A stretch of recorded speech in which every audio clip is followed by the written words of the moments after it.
Sen Türk dünyasının büyük duhası. Işıksan, mayaksan, xalqın xilası. Sen övladların Heydər babası. Ölməz adın ucadan ucadır. Ucaltdı vətəni sənin nizamın. Yayıldı dünyaya şöhrəti, şanın. Arkasında el dayanıb ilhamın. Sənin kimi o da xalqa arxadır. Heydər adın ucadan ucadır.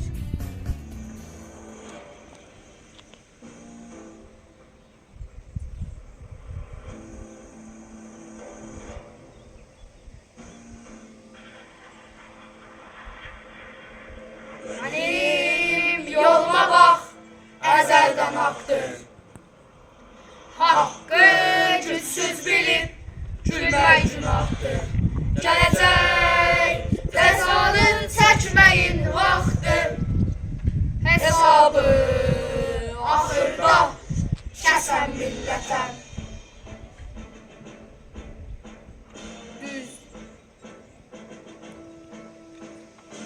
Üzmə qabağıma çopur daşları.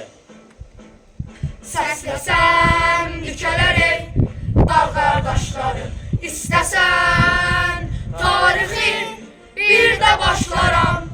Mən durğun həyatdan bezən millətəm.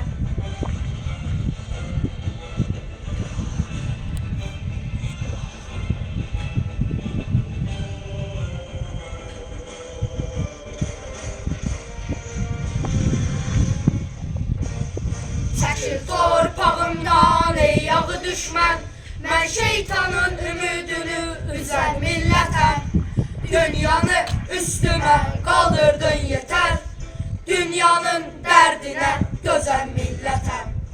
Çəkil torpağımdan ey yağı düşmən. Mən şeytanın ümidini üzən millətəm. Dünyanı üstümə qaldırdın yetər. Dünyanın dərdinə dözən millətəm. Bu dünyanın dərdinə dözən millətəm.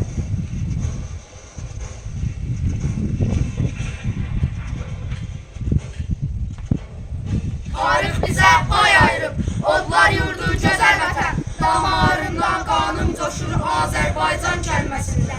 Dahilərin ölməz eşqi milyonların sorağında. Biz gedirik gələcəyə İstiqlalın sorağında. Yağı düşmən tarix boyu tor qurubdur millətimə. Əl atıbdır, göz dikibdir göydən gələn qüdrətimə. Min illərlə yanan ocaq hər rüzgara sönən deyil. Azadlığa könül verən, sevdadan dönən deyil. Azadlığa könül verən, sevdadan dönən deyil. Azadlığa könül verən, sevdadan dönən deyil.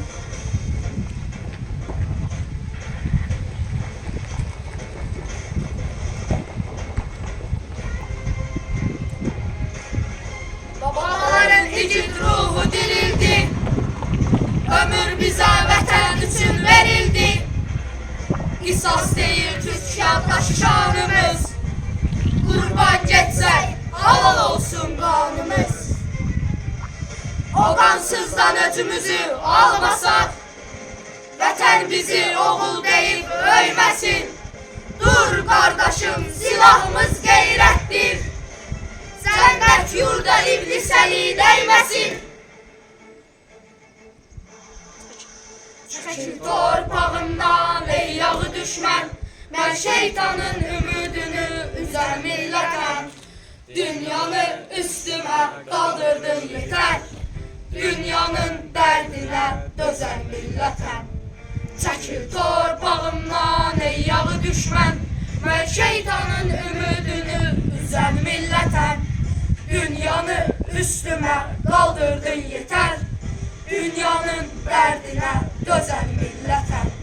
Bu dünyanın dərdinə dözən millətəm. Düşmənin bağrını yaran millətəm.